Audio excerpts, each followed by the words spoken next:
இது Guinea AI news. இன்றைய முக்கிய செய்திகளுக்கு வரவேற்கின்றோம். நான் ரூபா.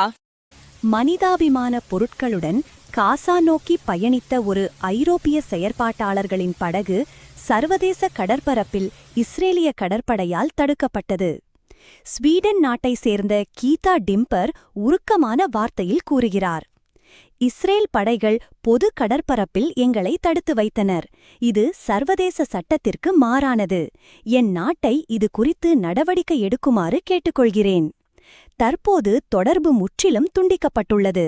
உலகம் எங்களை கேட்க முடியாத சூழ்நிலையில் இருக்கிறது. உங்கள் ஆதரவு முக்கியம். காசாவுக்குச் செல்ல வேண்டிய உதவிகளுக்கு இஸ்ரேல் தடையாக உள்ளது.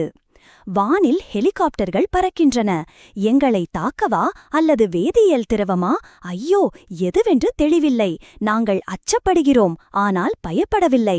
நாங்கள் தடைப்பட்டவர்கள் அல்ல. காசா மக்களின் பசியும் துயரும் கொல்லப்படும் குழந்தைகளும் தான் இந்த உலகின் உண்மையான அச்சுறுத்தலாக இருக்கின்றன.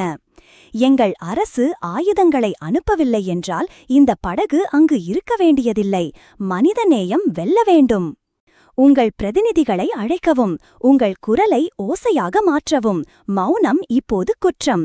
காசாவுக்கான நியாயம் எப்போதும் தேவையே. உலகத்தவன் ஒளியாகட்டும். செய்தி அறிக்கை இத்துடன் நிறைவு பெற்றது. நன்றி. உங்கள் செய்தி வாசிப்பாளர் ரூபா.